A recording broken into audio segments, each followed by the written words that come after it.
ప్రభుత్వమే మీకు ఒక గర్ల్ ఫ్రెండ్ని సెట్ చేస్తే ఎలా ఉంటుంది? ఉపాధి హామీ పథకం లాగా గర్ల్ ఫ్రెండ్ హామీ పథకం వస్తే ఎలా ఉంటుంది? నేను చెప్తుంది అబద్ధం కాదు, నిజం. కానీ జపాన్ ప్రజలకు మాత్రమే వర్తిస్తుంది ఈ స్కీమ్.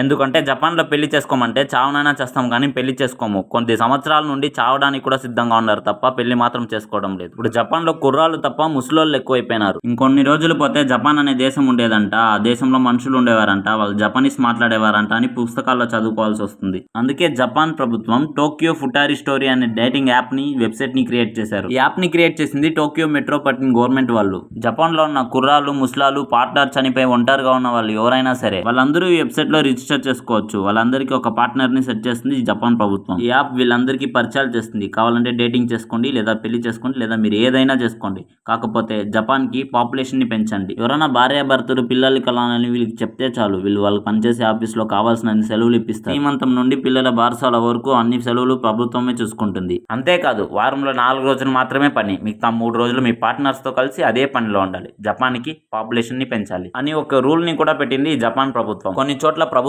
మీటింగ్ పెట్టి 40 సంవత్సరాలు పైబడిన అమ్మాయిలు, అబ్బాయిలని అక్కడ పిలిపిస్తుంది. అందరూ వచ్చాక ఒకరినొకరు పరిచయం చేపిస్తుంది. ఆ తర్వాత వాళ్ళని వదిలేస్తుంది. ఇలా వాళ్ళని వాళ్ళు మాట్లాడుకొని ఒకటైపోవాలి. వాళ్ళ ఉద్యోగ స్థాయిని బట్టి, అవసరమైతే మీ మతాలను బట్టి మీకు పెళ్లి కూడా చేసి పెడుతుంది. అంతెందుకు, అన్ని సెట్ అయ్యాక మీ పెళ్లికి కళ్యాణ మండపం కొంచెం రిచ్ గా కావాలంటే అన్ని సెట్ చేసి కూడా పెడుతుంది. అన్ని ఫ్రీనే. హనీమూన్ కూడా ప్రభుత్వమే సెట్ చేసి పంపిస్తుంది. కాకపోతే terms and condition apply. Japan లో పెళ్లి చేసుకుంటే అక్కడ జంటకి 3,57,613.74 పైసలు కూడా ఇస్తుంది. పెళ్ళయ్యాక ఒక సంవత్సరంలో కాయో పండో కన్నారనుకోండి, అక్కడ జాక్ పాట్ కొట్టినట్టుగానే. పుట్టిన బిడ్డకి పెన్షన్ నుండి మెడిసిన్ దాకా, పాల ప్యాకెట్ల నుండి ఆడుకోవడానికి బొమ్మలతో సహా అన్ని జపాన్ ప్రభుత్వమే ఇస్తుంది. ఒకవేళ భార్యాభర్తలు ఇద్దరు డ్యూటీకి వెళ్ళాలి, ఇంట్లో పిల్లల్ని చూసుకోవడానికి ఎవరు లేదని కూడా బాధపడాల్సిన అవసరం లేదు. ప్రతి ఏరియాకి ఫ్రీగా చైల్డ్ సెంటర్ కూడా పెట్టారు. ఒకవేళ భార్యాభర్తలు విడాకులు తీసుకోవాలంటే దగ్గరుండి ఇప్పిస్తుంది. వారం రోజుల్లో ఇంకో మ్యాచ్ తెచ్చి పెళ్లి చేయడానికి అక్కడ ప్రభుత్వం ప్రయత్నిస్తుంది. అవసరమైతే విడిపోయిన ప్రేమికుల్ని కలపడానికి కూడా అన్ని ప్రయత్నాలు చేస్తుంది అక్కడ ఉన్న జపాన్ ప్రభుత్వం. చివరికి జపాన్ ప్రభుత్వం ఏం చెప్తుందంటే, మీరు ఎలా అయినా చావండి కానీ పాపులేషన్ ని పెంచండి. మరి ఇలాంటి ఆఫర్ మన దేశంలో వస్తే ఎలా ఉంటుందో కింద కామెంట్ రూపంలో తెలియచేయండి. అలాగే ఇలాంటి మరిన్ని ఇన్ఫర్మేషన్ కోసం మన ఛానల్ ని సబ్స్క్రైబ్ చేసి బెల్ ఐకాన్ ప్రెస్ చేసుకోండి.